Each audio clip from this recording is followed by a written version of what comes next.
Hey guys, today we are going to start with chapter number 1 of geography, that is resources. So what actually resources are, we are going to study that, its classification, and then how we can explore more things in that. So we'll study all things about resources, and first of all we'll start with this activity. So guys ये activity है, इसमें given है what are resources, resources क्या हैं। तो ये activity है guys, इसमें तुम्हें बहुत सारी चीज़ें दिख रही है, ये तुम्हें लिखनी है यहाँ पे, और जिन मटेरियल से ये चीज़ें बनी हुई है वो यहाँ पे लिखना है। I hope you have got it. So देखते हैं कि इस अबव एक्टिविटी में तुम क्या चीज़ें देख रहे हो। डेली लाइफ की चीज़ें हैं, लाइक फूड है, चेयर टेबल्स हैं, और क्या चीज़ें हैं, तो ये सारी चीज़ें दिख रही हैं। टेबल है, फ्रूट है, सोफा है पीछे। So all this things are there.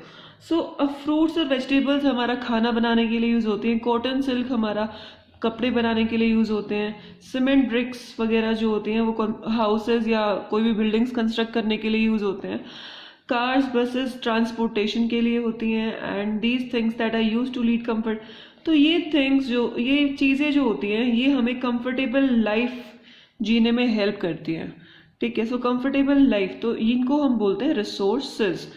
तो रिसोर्सेज क्या होते हैं? रिसोर्सेज वो चीज़ें होती हैं जो हमारी लाइफ को कंफर्टेबल बनाती हैं। In a common term we can say this thing, common language हम ये चीज़ बोल सकते हैं।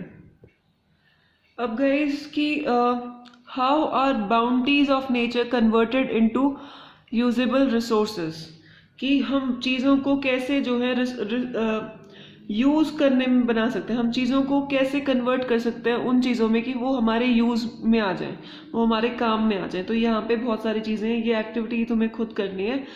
आई will be telling you this properly afterwards. And now we'll start with our topic. Nature जो है हमें क्या क्या चीज़ें प्रोवाइड करती है? हमें एयर देती है, पानी देती है, सनलाइट देती है, प्लांट्स देती है। So we use all of them, हम अपनी इन सबको यूज़ करते हैं अपनी डेली रिक्वायरमेंट्स को पूरा करने के लिए। हवा जिसमें हम ब्रीथ करते हैं, हीट जो हमें सन से मिलती है, वाटर जो हम पीने के लिए और दूसरे कामों के लिए यूज़ करते हैं। सो हम इन सारे रिसोर्सेज को यूज़ करते हैं। सो जो ये यूजफुलनेस होती है of certain thing make it a resource. तो जब कोई भी चीज़ को एक यूज़ होने लायक होती है और यूजफुल चीज़ होती है तो वो रिसोर्स कहलाती है। लाइक वी अभी रीड किया था कि जो चीज़ें जो हमारी लाइफ को कंफर्टेबल बनाती है, मतलब वो यूज़ हो रही हैं। कंफर्टेबल तभी तो कोई चीज़ बनाते हैं जब हम उस चीज़ को यूज़ कर रहे हैं, तो वो क्या कहलाती है? वो एक रिसोर्स कहलाती है।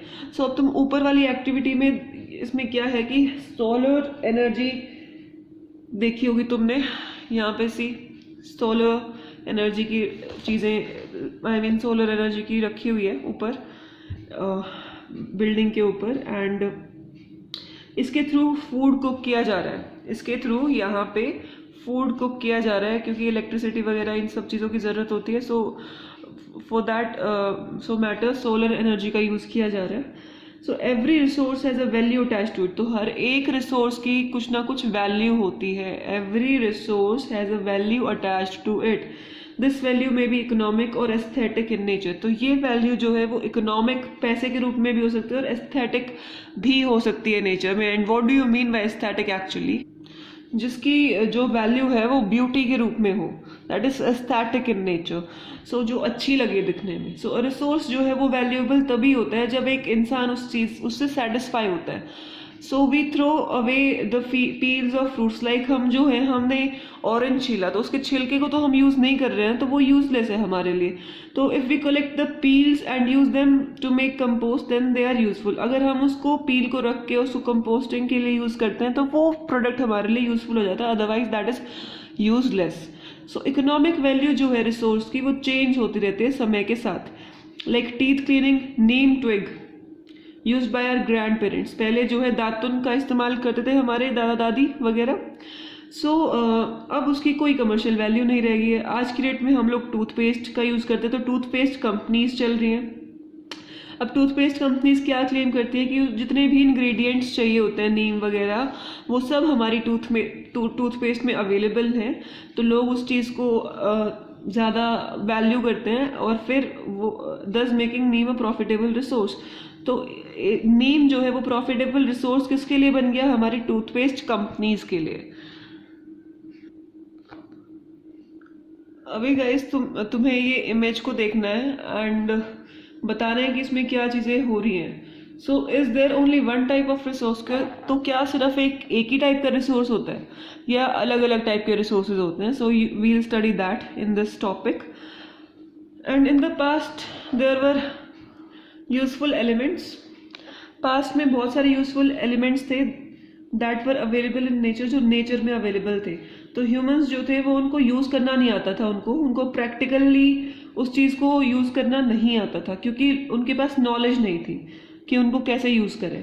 सो धीरे धीरे जो है लोग ह्यूमंस जो है उनके पास स्किल्स आने लग गई, बहुत सारी उनकी टेक्नोलॉजी इंप्रूव होने लग गई हर चीज़ को लेके। तो वो एलिमेंट्स जो थे उनको रिसोर्सेज में कन्वर्ट करने लग गए। एलिमेंट्स जो हमारे नेचर से मिलती है हमें चीज़ें, जब हम उनको कन्वर्ट करके ऐसी चीज़ में कन्वर्ट कर देते हैं कि वो यूज़फुल हो जाए, तो वो हमारा क्या बन जाता है? रिसोर्स बन जाता है। तो यूटिलिटी, यूज़ जो है और वैल्यू जो है रिसोर्स की, वो इन चीज़ों पे डिपेंड करती है। किस पे? फर्स्ट इज कि रिक्वायरमेंट क्या है लोगों की, नॉलेज कितनी है लोगों के पास, टेक्नोलॉजी का लेवल कितना है उस चीज़ को बनाने के लिए। सो अब तुम ऑब्जर्व कर पा रहे होगे from the above image that humans are also very important resources. Humans अपने आप में एक इम्पॉर्टेंट रिसोर्स है, ये हमेशा ध्यान रखना। ह्यूमंस जो कन्वर्ट करते हैं रो सब्सटेंस जो हमें डायरेक्टली नेचर से मिल रहा है, मिनरल्स वगैरह। सो जब इट इज़ ह्यूमंस, क्योंकि ह्यूमंस को रिसोर्सेज क्यों बोला हुआ है? क्योंकि ह्यूमंस कन्वर्ट करते हैं रॉ मटेरियल को यूजेबल रिसोर्स में अपनी आइडियाज़, नॉलेज और डिस्कवरीज, इन्वेंशंस, इनके बेसिस पे। अब ह्यूमंस जो हैं use mineral ores to extract metals. Mineral ores का यूज़ करते हैं मेटल्स को निकालने के लिए, which are use to make tools. अब फिर मेटल्स का यूज़ किस चीज़ में करते हैं? हथियार वगैरह, वेपन्स या और भी बहुत सारे टाइप के चीज़ें बनाने के लिए, यूटेंसिल्स बनाने के लिए, बर्तन वगैरह बनाने के लिए, टेक्नोलॉजी जो अवेलेबल टेक्नोलॉजी है उसका यूज़ करके। सो इस जो इमेज हमने ऊपर देखी थी, तो वुमेन क्या कर रही है? वो वीविंग मशीन पे काम कर रही है, वो जिसमें यान बनाया जाता है, being woven to make cloth. Yarn को वूव किया जा रहा है क्लोथ बनाने के लिए। So these form the different types of resources. तो ये हमारे जो है अलग अलग टाइप के रिसोर्सेज हो जाते हैं। तो हियर यान is cotton, made of cotton. तो यान किसका बना हुआ है? कॉटन का। तो ये एक नेचुरल रिसोर्स है। सो women is a human resource. अब वुमेन क्या है? वो ह्यूमन रिसोर्स है। कॉटन क्या है? नेचुरल रिसोर्स है। मशीन क्या है? ह्यूमन मेड रिसोर्स है।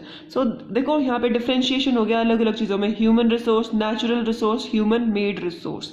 सो डिफ्रेंशिएशन, क्लासिफिकेशन हो गई। So we'll be studying about other things in our next class. Till then, bye bye.